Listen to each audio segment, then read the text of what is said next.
You see, the Admiral who sends the Enterprise to investigate the hostage drama on Nimbus 3 is none other than Harve Bennett, the producer of Star Treks 2, 3, 4, and 5. Now, back to Star Trek 5 on the Sci-Fi Channel. Recognize the face of the human ambassador, Talbot St. John. It's actor David Warner, and he's no stranger to Star Trek. David returned as Klingon Chancellor Gorkon in Star Trek VI, The Undiscovered Country, and then made the jump to the 24th century when he played Cardassian Gulma Dread in the Next Generation episode, Chain of Command. Now, back to Star Trek V, The Final Frontier. I'm Leonard Nimoy. Model maker Greg Gine created the miniatures of the shuttlecraft Galileo and the Shuttle Bay that are seen in the crash sequence. Now, when I say miniature, I mean it only in the broadest sense. The shuttlecraft model was 5 feet long, and the Shuttle Bay model was over 20 feet wide.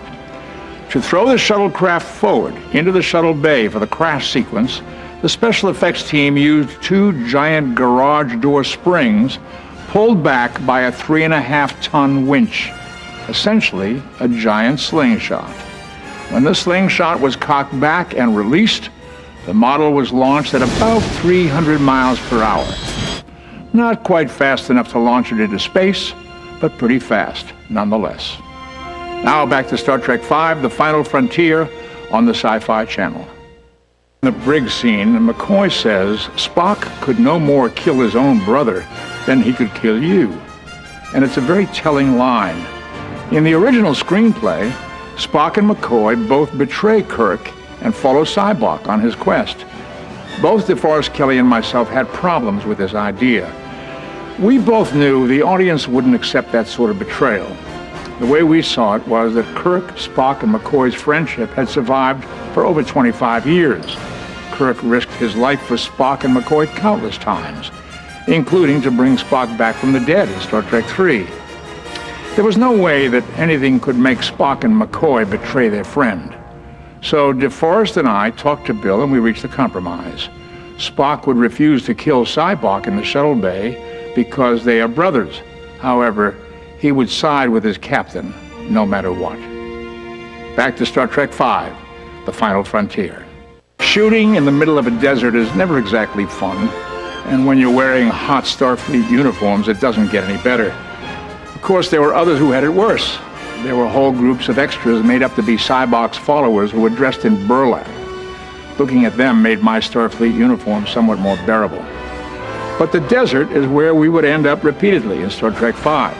First, it was the battle in Paradise City, and later it would be the planet Shakari, where we would shortly come face to face with God himself.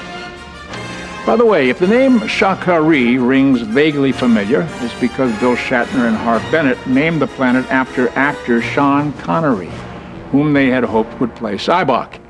As it turned out, Connery was already committed to Indiana Jones and the Last Crusade. Fortunately for us, Sybok fell into the very capable hands of actor Lawrence Luckinbill. Now, back to Star Trek V, The Final Frontier. Shatner's original idea for Star Trek V had Kirk, Spock, and McCoy coming face to face, not with a god impersonator, but rather with God and the devil themselves.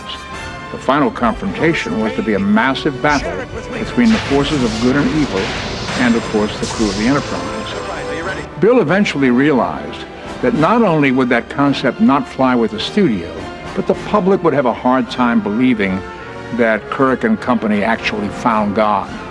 So Harve Bennett and Bill sat down and came up with the concept of an alien being pretending to be God. The massive battle with demons and cherubs changed into a battle with 6 giant rock men who would spring up from the earth. When Paramount heard that each of the rock men's suits would cost $300,000, they quickly cut the battle down to 1 rock man. The rock man sequence did get shot, but Bill was so unhappy with the final result that he totally cut the sequence out of the picture. Now, the conclusion of Star Trek V, The Final Frontier. Star Trek V didn't enjoy the kind of success at the box office that its predecessors did. With a hazy plot, reviewers were not exactly kind.